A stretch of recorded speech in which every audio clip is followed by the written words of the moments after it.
Have you guys seen Squid Game yet? Dude, that show is amazing. I just finished it last night. Oh my God, I'm not gonna spoil anything, but that show is phenomenal. If you're one of the people, and I don't know anybody who hasn't, but if you're one of the people who hasn't even seen or heard of that show, it's like the most popular show in the world right now, you need to watch it. That show's amazing. Okay, so let's talk about the season finale of What If, right? I got mixed feelings about this, man. You know, we'll talk about the ending here in a minute, but I got mixed feelings about this.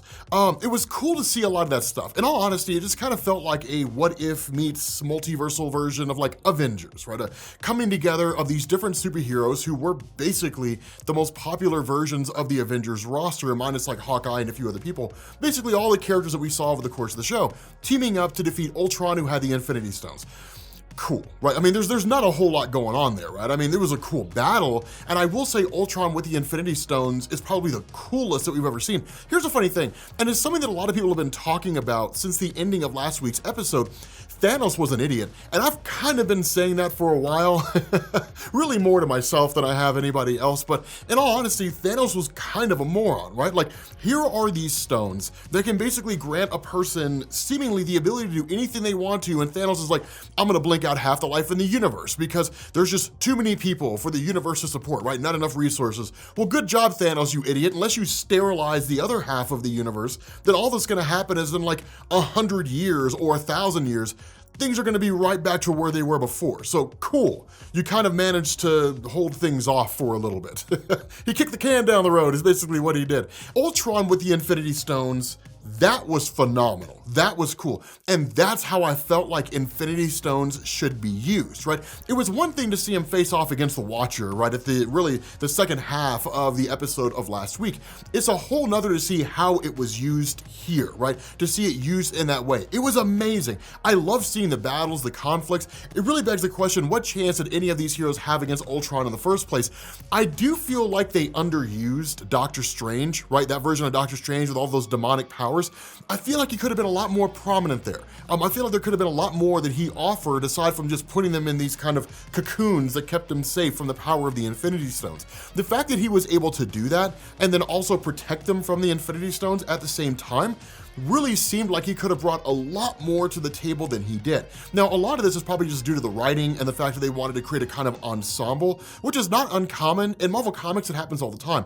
Perfect example of this is a kid named Franklin Richards. This kid has the ability to alter reality on a universal scale, but you almost never see him in any major conflict. And the reason why is because if he was there, the question fans would ask is, why isn't he fixing everything, right? Now, this was never really an issue until you got to Hickman's run. When Hickman's run came in, that's when the mental blocks that Reed Richards had put in his son's mind had basically been removed, and Franklin had really access to the full totality of his powers. That happened when he basically ended up meeting the older version of himself. Prior to that, you could make that argument, right? Well, Franklin doesn't access all his powers, so he can be here, it's fine, he can't really save the day. Nowadays, you can't do that. And so it makes sense that with this kind of a situation, with the power that Doctor Strange had, having absorbed all those demonic beings, that they kind of reduce his involvement here a little bit to where he was more of like a defensive measure as opposed to an offensive measure. That being said, if he was more of an offensive measure, I think the episode could have been longer, and I think the battle could have been a lot better. Because the reality is, as cool as some of those characters are, what can Black Panther or Eric Killmonger or Captain Carter or Black Widow, what could they really bring to a conflict, to a battle involving a highly intellectual, artificial intelligence in possession of the Infinity Stones that has full understanding of the multiverse? They really couldn't bring anything there. So the battle kind of stretched the limits of credulity, which is also something that I do want to kind of point out here. I do kind of like the idea that Black Widow went to an alternate reality where she had previously died, and now they had their own Black Widow.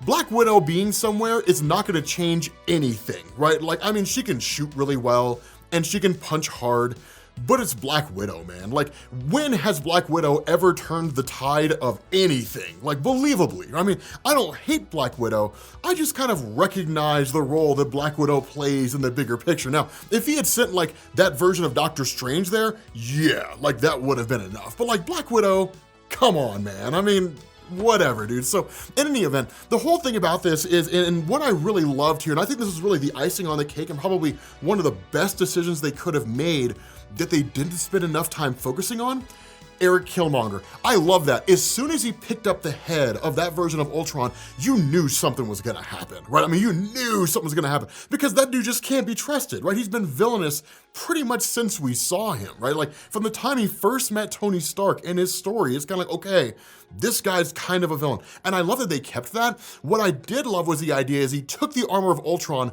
bonded it to himself, and then took the Infinity Stones, right? I loved that. What I didn't love is it lasted that long, and it should have lasted much longer than that. I would love to have seen what someone like Eric Killmonger could do with the Infinity Stones. Not only that, he actually made this incredibly compelling case where he's like, we can use the stones to fix our own universes. We can use them to make everything back to the way that they're supposed to be. Now, whether or not he would actually allow that to happen, I'm not entirely sure, but honestly, I would have gone for it. I would have been like, okay, cool, I'm on board, man. You got my vote at the very least. So even if the guys say no, come to my universe and fix it, right? You set everything back to normal and everything will be cool, right? I would have taken that. I did love that from Killmonger, and it was almost kind of like they were toying with this idea of like the humanity of Killmonger, right? That like, even if only for a moment, he was kind of being a good guy. Having said that, with regards to the overall feel of this episode, I think there were a lot of wasted moments here. I think that there were some things that could have happened in this episode that would have been colossal. And the reason why is because as cool as this was, and as interesting as the What If series was, this is one of those instances where when you're in for a penny, you're in for a pound. If you're going to have a finality that's given in this story, that's going to have all these heroes team up against Ultron, it needs to kind of leave us wanting more. And I don't mean some mid-credit scene where like the Hydra Stomper's discovered and like Captain Carter gets back Steve Rogers. That doesn't matter. What I'm talking about is stakes, significance, the idea that this will carry on into something else. Here's one of the things that I kind of expected to see going into this, or at least once we got to the tail end of this, right? For the most part, you didn't really see the Watcher. Like when you saw the Guardians facing off against Ultron, you didn't really see the Watcher there. And I felt like that was a huge missed opportunity. And here's the reason why. So going back to the Infinity Gauntlet story in Marvel Comics for a second, bear with me here.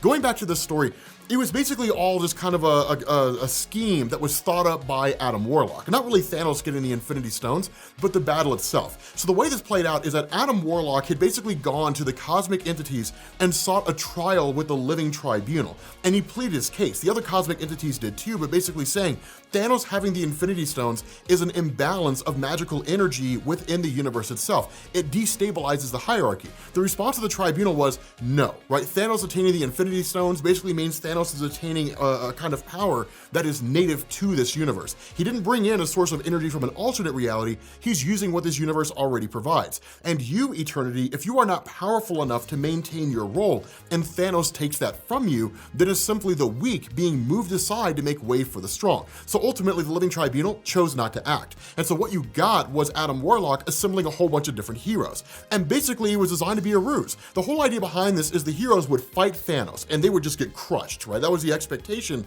is they would all get destroyed. But during that time, Thanos would become arrogant. He'd get carried away with the power that he had. And in a brief moment of weakness or of a lack of thought, it would allow Adam Warlock to make his move. And so keeping Silver Surfer at his side, because Silver Surfer was the fastest being in the universe at the time, there's a point when Thanos goes to launch a punch and the Silver Surfer races in at Adam Warlock's direction as fast as he can to steal the gauntlet, and it doesn't work. Now, of course, Thanos with the Infinity Gauntlet plays no real involvement in the story whatsoever, at least in this episode. But the point being that you could have had an instance where the Watcher basically sought a trial with the Living Tribunal and asked the Living Tribunal for aid. And in this instance, the Tribunal would most likely say yes. And the Tribunal himself would step in and then basically end up bringing the event to an end with Ultron. Now, would that take away from the idea of like the Guardians of the Multiverse saving the day? Sure. But at the end of the day, it wouldn't really take away from the overall episode. We wouldn't really walk away from that, well, this whole battle was lackluster. We'd walk away from from it like,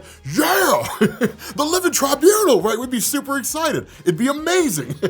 So we would have absolutely loved it. Even if the tribunal stepped in and just in one fell swoop ended the whole thing, one, it would have showed us the tribunal exists, and two, it would have given us, even if only on a very small level, a glimpse of his power. That like he just snaps his fingers and the gauntlet shuts down, right? All the Infinity Stones are done, and that's it. And he's just like this is done, right? Go back to your universe or I will wipe you out, right? Ultron decides to challenge him, Tribunal destroys Ultron, day is saved, everything goes back to normal. They ask the Watcher, what in the hell's going on? What was that guy? And he's like, well, there's forces out there beyond your ability to imagine or whatever. And it kind of gives us a little bit of a taster for the fact that we could see some kind of expansion on that in Doctor Strange 2 or in the future What If seasons. Beyond that, even if we didn't invoke the idea of the Tribunal, we could have seen Kang the Conqueror here, in the sense that as like a mid-credit scene while it's all going down and Ultron's being defeated, you have Kang the Conqueror in the far-flung future watching everything unfold, possibly preparing to act, but then realizing he doesn't need to because Ultron's going to be defeated anyway, because he knows how things are going to play out. Again, these are only a couple of ideas,